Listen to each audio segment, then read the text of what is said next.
Mwalimu Julius Kambarage Nyerere alizaliwa kijiji cha Butiama, mkoa wa Mara, pembezoni mwa Ziwa Nyanza. Ilikuwa ni mwezi wa 4, tarehe ya 13, mwaka 1922. Alikuwa mmojawapo kati ya watoto 26 wa Mzee Nyerere Burito, chifu wa kabila la Wazanaki. Alipokuwa mtoto, Nyerere alichunga mifugo ya baba yake, na katika umri wa miaka 12 aliingia shule, akitembea kilomita 30 hadi Musoma. Baada ya kumaliza shule ya msingi, aliendelea kusomea shule ya wamishionari wa Katoliki huko Tabora. Katika umri wa miaka 20, Nyerere alibatizwa akawa Mkristo Mkatoliki hadi mwisho wa maisha yake. Mapadri wakiona akili yake kubwa, walimsaidia kusomea ualimu huko Makerere, Kampala nchini Uganda kuanzia mwaka 1943 hadi 1945. Julius Kambarage Nyerere akiwa Makerere alianzisha tawi la Umoja wa Wanafunzi wa Tanganyika. Pia alijihusisha na tawi la Tanganyika African Association, yaani TAA. Baada ya kumaliza masomo ya ualimu, alirudi Tabora akifundisha shule ya St. Mary. Mwaka 1949 alipata scholarship ya kwenda kusoma kwenye chuo kikuu cha Edinburgh, Uskoti, Ufalme wa Muungano. Akapata MA ya historia na uchumi, na alikuwa Mtanganyika wa kwanza kusoma katika chuo kikuu cha Uingereza na Mtanganyika wa pili kupata shahada ya elimu ya juu nje ya Tanganyika. Aliporejea kutoka masomoni, Mwalimu Julius Kambarage Nyerere alifundisha masomo ya historia, Kiingereza na Kiswahili katika shule ya St. Francis iliyo karibu na Dar es Salaam.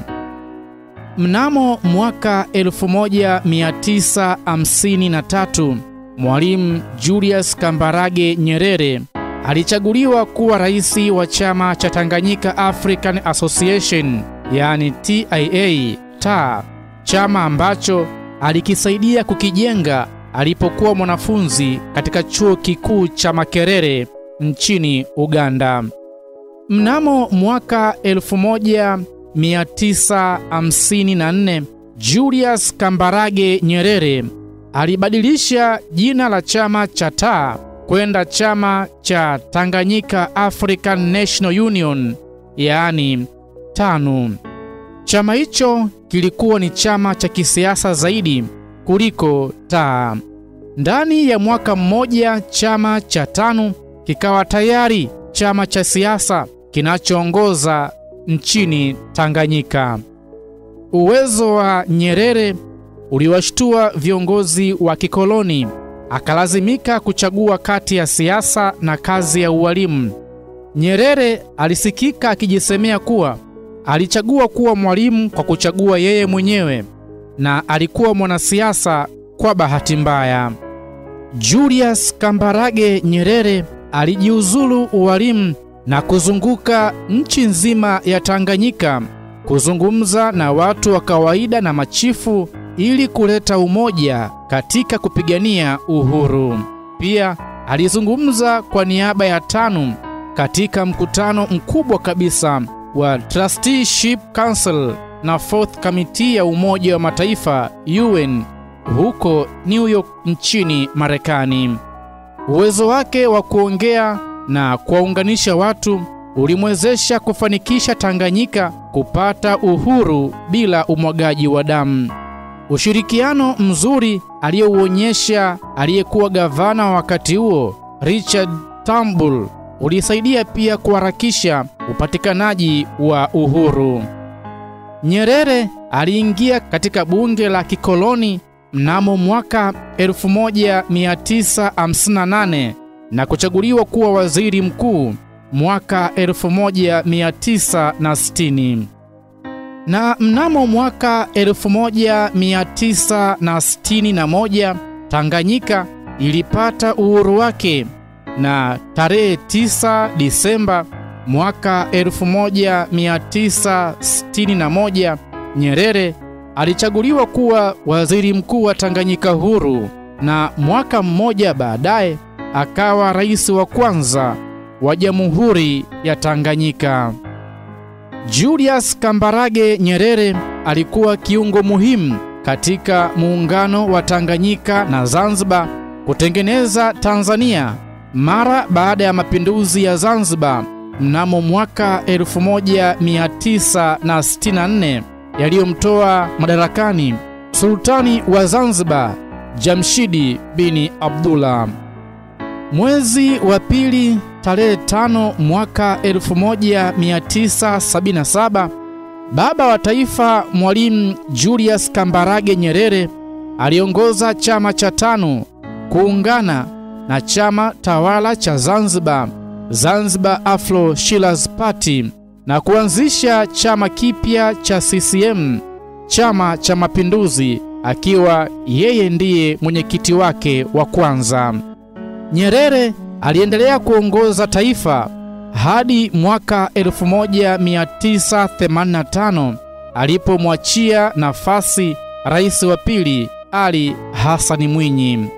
Hata hivyo, baba wa taifa Mwalimu Julius Kambarage Nyerere aliendelea kukiongoza Chama cha Mapinduzi CCM hadi mwaka 1990. Licha ya kuwa nje ya chama na nje ya serikali, inaelezwa kuwa bado baba wa taifa Mwalimu Nyerere alikuwa na ushawishi mkubwa katika maamuzi ndani ya chama cha CCM.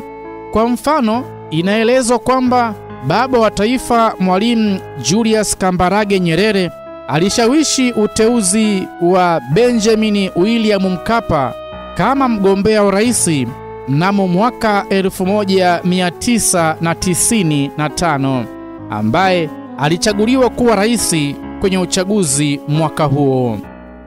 Baada ya kustaafu urais, baba wa taifa Mwalimu Julius Kambarage Nyerere alikaa muda mwingi nyumbani kwake Butiama akilima shamba lake. Pamoja na mambo mengi makubwa aliyoyafanya kwa Tanzania, pia baba wa taifa alianzisha taasisi yenye jina lake. Na mnamo mwaka 1996 baba wa taifa Mwalimu Julius Kambarage Nyerere alionekana akiwa mpatanishi wa pande mbalimbali za vita vya wenyewe kwa wenyewe huko nchini Burundi. Ama kwa hakika baba wa taifa yuko na heshima kubwa, si hapa tu nyumbani Tanzania, bali Afrika na dunia kwa ujumla. Na baadhi ya mafanikio yake makubwa kabisa ni pamoja na kujenga umoja wa taifa kati ya watu wa makabila na dini tofauti, na hivyo kudumisha amani ya muda mrefu, tofauti na hali ya nchi nyingi jirani iliyofanya Tanzania iitwe kisiwa cha amani. Pia moja mafanikio yake mengine ni kustawisha utamaduni wa Kiafrika pamoja na lugha ya Kiswahili, kushinda ubaguzi wa rangi, kutetea usalama wa taifa katika vita dhidi ya mvamizi nduli Idi Amin wa Uganda. Pia baba wa taifa anasifika na kukumbukwa mno katika kutoa mchango wake mkubwa kwa vyama vya ukombozi vya nchi za kusini mwa Afrika kama vile Zimbabwe na chama cha ZANU, Afrika ya Kusini chama cha ANC na PAC, Namibia chama cha SWAPO, Angola chama cha MPLA na Msumbiji chama cha Frelimo. Tukaangazie ugonjwa wa Mwalimu Nyerere hadi kupelekea kifo chake. Baba wa taifa Mwalimu Julius Kambarage Nyerere alifariki dunia siku kama ya leo, mwezi kama huu, tarehe kama hii. Ilikuwa mwaka 1999. Yaani baba wa taifa amefariki dunia siku ya Alhamisi, mwezi wa 10, tarehe ya 14, mwaka 1999 katika hospitali ya Mtakatifu Thomas mjini London nchini Uingereza. Kabla ya kuondoka kwenda London kwa matibabu hadi kifo chake, Watanzania walishashikwa na hofu baada ya kupata habari kwamba hali ya afya yake ilikuwa inatia shaka. Wakati huo alikuwa huko kijijini kwao Butiama. Habari hizo zilipotolewa katika baadhi ya vyombo vya habari, haukupita muda zikakanushwa vikali kwamba hazikuwa na ukweli wowote. Ilielezwa kwamba Mwalimu alikuwa akiendelea na shughuli zake za kilimo kama kawaida. Hatimaye Mwalimu aliondoka nchini mwezi wa 8, tarehe 31, mwaka 1999 kwenda London nchini Uingereza, huku ikielezwa kuwa alikuwa akienda kufanyiwa uchunguzi wa afya yake. Kumbe ndiyo ilikuwa siku yake ya mwisho baba wa taifa kukanyaga ardhi ya Tanzania, ardhi ambayo aliipigania na kuikomboa katika mikono ya wakoloni. Tangu wakati huo, habari juu ya afya yake zilikuwa zikitolewa kwa siri, huku zikieleza kuwa alikuwa anaendelea vyema na matibabu. Taarifa hizo zilieleza kwamba Mwalimu Nyerere alikuwa akipatiwa matibabu akitokea kwenye makazi yake binafsi. Hali iliendelea hivyo hadi Septemba 26, mwaka 1996, wakati rais wa wakati huo Benjamin William Mkapa alipolitangazia taifa na dunia kwa ujumla kwamba hali ya Mwalimu Nyerere haikuwa nzuri. Katika maelezo yake, Rais Mkapa alisema madaktari wamegundua kuwa Mwalimu Nyerere alikuwa na kansa ya damu, ugonjwa ambao huwakumba watu wenye umri mkubwa kama Nyerere. Wakati huo Mwalimu Nyerere alikuwa na umri wa miaka 77.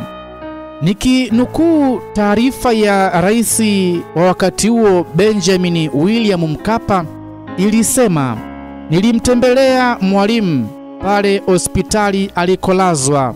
Hali yake si nzuri, hazungumzi ingawa anaelewa yote anayoelezwa, alisema Mkapa, na kuwaomba Watanzania kwa imani zao kumwombea ili aweze kupona. Kufuatia rai ya kiongozi huyo wa nchi, mamia ya Watanzania kutoka madhehebu mbalimbali ya dini walikusanyika katika viwanja vya Jangwani jijini Dar es Salaam siku ya Septemba 27, mwaka 1999 kwa ajili ya kumwombea.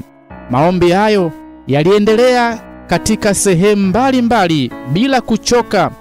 Siku hiyo hiyo, mke wa Mwalimu Nyerere, Mama Maria Nyerere, na mabinti zake Anna na Rosemary waliokuwa pamoja naye mjini London walianza kuwa karibu naye kwa saa 24, huku Ikulu ikiendelea kutoa taarifa kwamba hali yake ilikuwa na unafuu kidogo.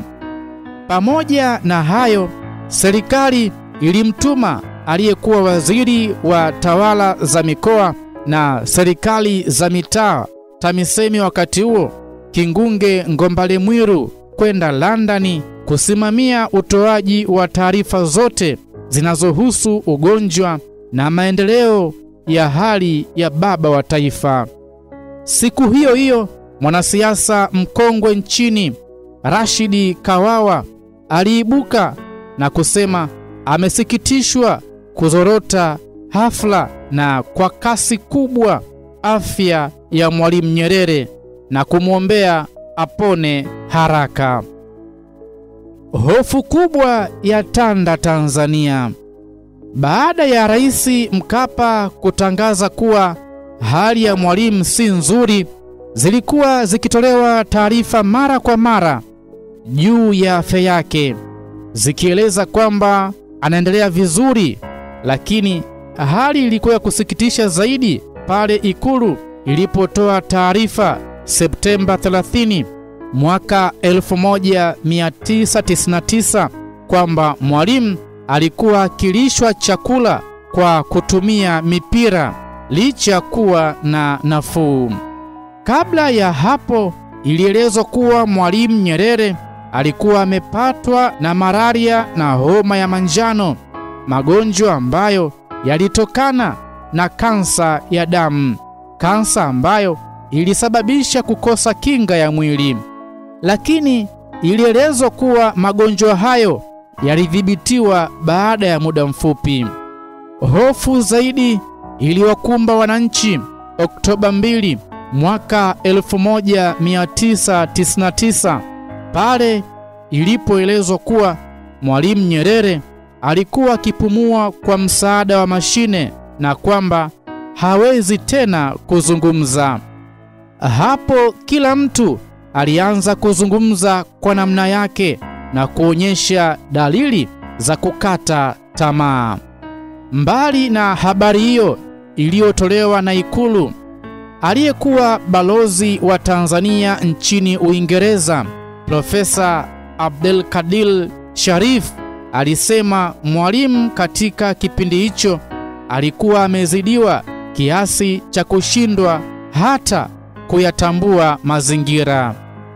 Kutokana na kuwepo kwa hali hiyo yenye kutia shaka, ndipo Ikulu ilipoamua kutoa taarifa za mara kwa mara kwenye vyombo vya habari kadri zilivyokuwa zikipatikana.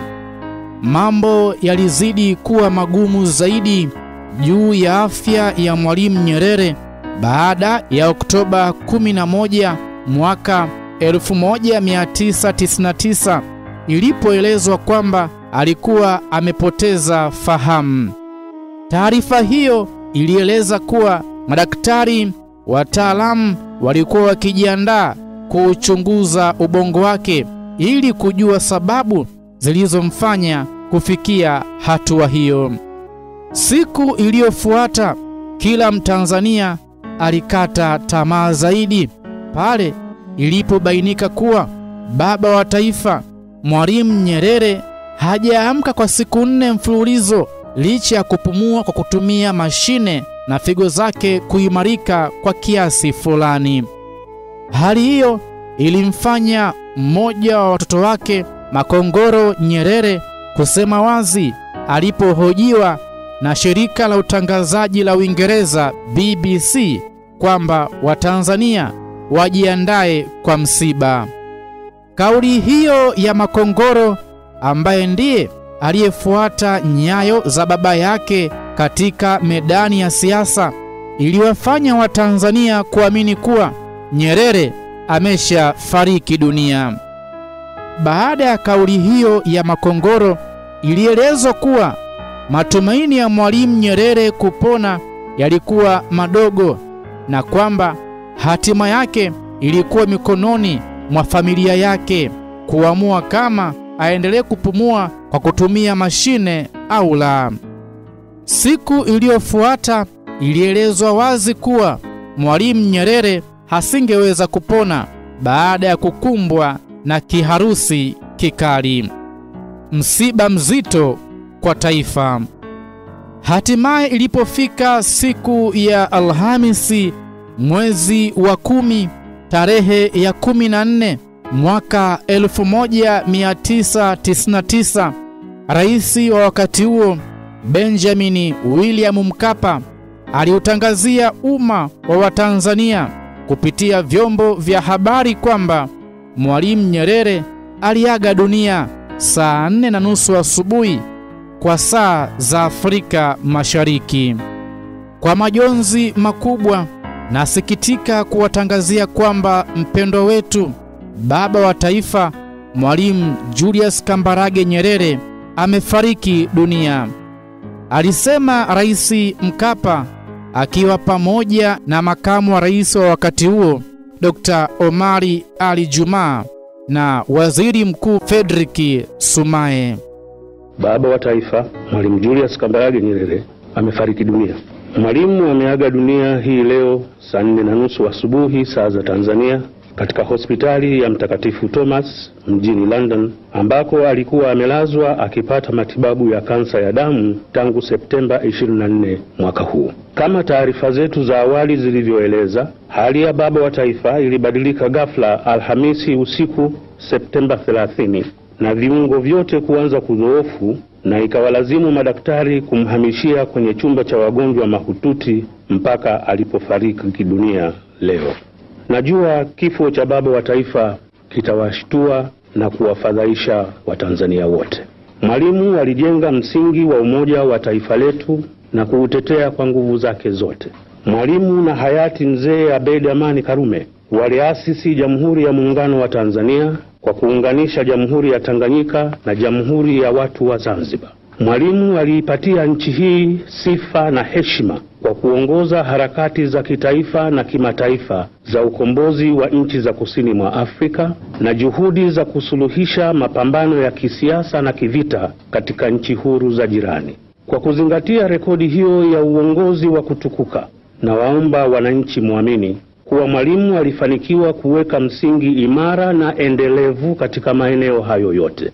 Sisi tuliorithishwa umoja na muungano huo tuliapa kuenzi na kuuendeleza, na waomba wananchi tushirikiane kumpa heshima stahili baba wa taifa kwa kuuzingatia wosia wa kazi yake, utumishi wake na upendo wake.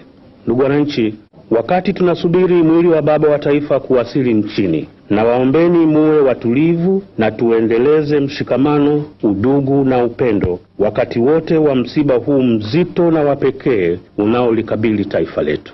Baba wa taifa atazikwa kitaifa na heshima zote za dola. Taarifa hizo ambazo Watanzania walizipata wakiwa katika maeneo mbalimbali zilifanya taifa kuzizima kwa majonzi, simanzi na vilio kila mahali. Baada ya hapo, mipango iliandaliwa kwa ajili ya kurejesha mwili wake nchini kwa ajili ya mazishi. Kamati ya mazishi ikiongozwa na Sumaye iliundwa na kwenda kufuata mwili wa Mwalimu Nyerere nchini Uingereza kwa kutumia ndege ya shirika la ndege la Tanzania ATC, ikiwa na jopo la marubani wakiongozwa na Captain Anderson Wililo.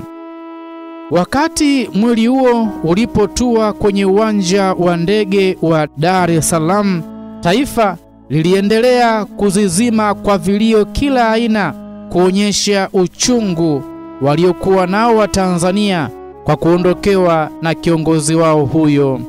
Mizinga 21 ilipigwa uwanjani hapo, ikiwa ni ishara ya heshima kwa kiongozi huyo, na hatimaye mwili wake kubebwa kwenda kwenye gari maalum hadi nyumbani kwake Msasani, Dar es Salaam.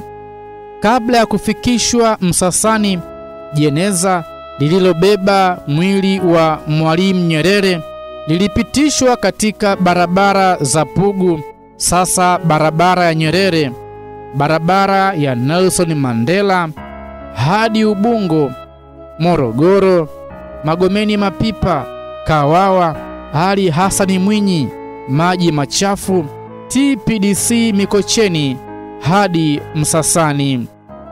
Oktoba 21 mwaka 1999, mwili huo uliagwa na umma wa Watanzania uliokusanyika kwenye uwanja wa Taifa Dar es Salaam kwa siku kadhaa kwa ajili ya kutoa heshima za mwisho, na baadaye kusafirishwa kwenda Butiama Musoma kwa maziko.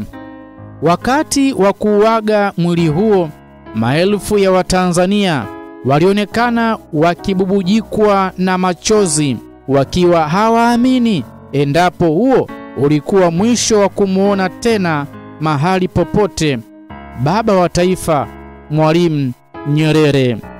Wengi walibubujikwa na machozi baada ya ndege iliyokuwa imeubeba mwili wake kuruka uwanja wa ndege wa Dar es Salaam kuanza safari ya kwenda Musoma, ambako ulipokewa kijeshi kabla ya kupelekwa kijijini kwake Butiama. Ama kwa hakika Mwalimu Nyerere ni kati ya viongozi wachache wa Afrika ambao wameacha madaraka kwa hiari baada ya kutawala kwa muda mrefu, akiwa bado anapendwa na wananchi walio wengi katika nchi. Mwalimu Julius Kambarage Nyerere alizaliwa kijiji cha Butiama, mkoa wa Mara, pembezoni mwa ziwa Nyanza. Ilikuwa mwezi wa 4 tarehe ya 13 mwaka 1922. Amefariki dunia jijini London nchini Uingereza. Ilikuwa ni siku ya Alhamisi ya mwezi wa 10 tarehe ya 14 mwaka 1999. Alikuwa rais wa kwanza wa Tanzania. Rafiki yako wa kila kukicha, Dastan Fredi Kamala.